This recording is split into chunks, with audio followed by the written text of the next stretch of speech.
chemical leachate or gases that landfills produce, and there wouldn't be that bad odor also. How many inches of clay would you put down? I think the liner is 2 feet of clay, but one of our civil design folks is on hand who can answer that question. The facility would also be fenced off, as we talked about. This further prevents wildlife and humans from touching that river sediment. And as the sediment dries out, excess water would be drained and treated rather than discharged back to the river. This protects water quality. And because the dredged material is basically wet dirt, it grows vegetation rapidly.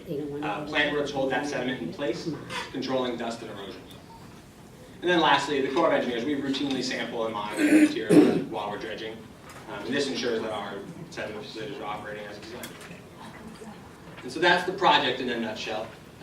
Like we talked about, there's a lot more information. There are a lot of more specialized personnel we brought to answer those harder detailed questions, but we're available to do that. And so that's basically why we dredge, where we dredge, and what we're going to do with the sediment. Next, I'd like to just present a couple slides about our site selection process. I saw a lot of people milling around this potential site workshop over here. In addition to providing project information and answering your questions, we really want to get your input on potential sites that we believe, from our technical standpoint, have potential as locations for a new sediment facility. So I'd start by saying the Corps of Engineers is required by law to recommend a site that is environmentally responsible, technically sound, and economically justified. Other agencies call that like a triple bottom line.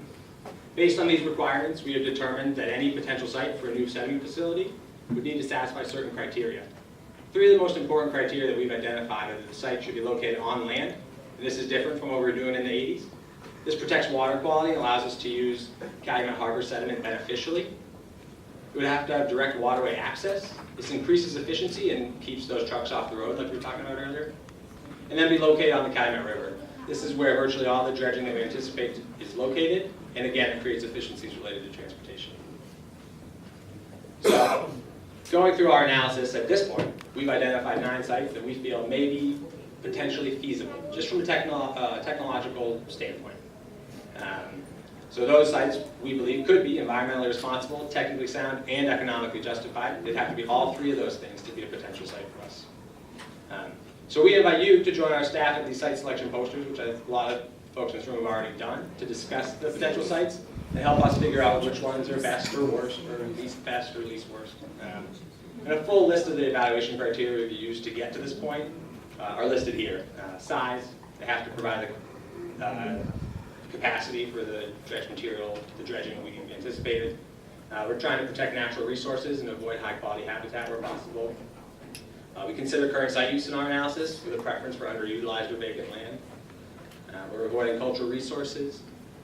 They have to be operationally feasible, so practicable to build and operate a site on. And then those 3 criteria I just mentioned before. And so that's all I have for you. But I'd like to just close by repeating that we're here today because we want your input, and we brought a lot of folks to provide input and answer questions. Next, it sounds like we're going to have a 30-minute comment period for those of you who signed up. I encourage folks to do that. How long it took you to do this? How much time has already been spent? How many, like months, years, 2 months, 3 months? How much time have you been doing all of this? Planning. 2 years? The overall process is going to be far more than 2 years. There's a process that ended 2 years ago on an original process that was stopped. So yeah, there's no way to give you a specific, but we're sort of constantly looking at how we manage dredge material. So this isn't something we just start to stop, but we're constantly evolving. To come up with 9 sites and to do all of this, how long has that been working? Well, this is sort of a reflection of work that's been going on for years in terms of, we've known since, as you mentioned, this first site was constructed in 85. 84, under Alderman Verdoli, yeah. In construction for a 10-year life cycle. And so, there's been many years of us trying to reduce the impact by continuing to extend the life cycle of that facility. And we've known for a long time, and we've been looking for a long time, at some point, we could do no more. Right.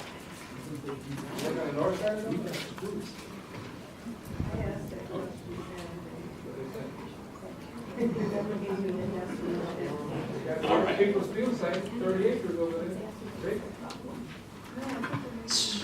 So let me ask this, if you have comments about other sites that you'd like to see, remember this comment sheet is the tool to use. So take the comment sheet, write down any other ideas that you might have, and you can leave that with us tonight or up until May the 5th. And that's a great way to add those things in. So if you've got something else that you didn't see here that you think should be part of that collection, again, this is a starting point for this particular work. We want to know what it is that you think would work, and we can see if we can add that in and screen it through those criteria that Alex just showed. So with that, I'm going to start the comment period here. We do have quite a few people that have asked to speak. We're already past 6:45, and we do have to be out of here by 7:30, so we're going to have to start into this and start making some progress. So Schedule us another time. I've got more names than I think we've got time for, so we are going to work our way as best we can to get through those. Yep, if you want to set those up. So what we're going to do is to respect everybody's time, and again, to try to make sure I get through everybody that is asked. We ask that you limit your comments to 2 minutes. Anything more than 2 minutes, you can still submit, but you won't be able to give them orally so that we can move on to all the people that have asked. We've got a small little tool here that we use. It's a timer, and that'll help us stay on track. This works with a green slide for the first minute and a half, and then after the minute and a half, it goes to a yellow, and then at 2 minutes, it goes to red. So it's just a visual cue. That way the speaker doesn't get interrupted until they've had their 2 minutes. We've found that it works very, very well, and it's especially useful for the speakers so that they can maintain their track and their train of thought, okay? So let's start with the list here. I've got a couple different lists that have been started. Over 10 people. First one is going to be Rose Zybed. Second up is going to be Marie, and third person online is going to be Kenneth. So Rose, if you're in the room here, we've got the podium set up with the microphone. Can we check the microphone to make sure it's hot? Check. Okay, very good.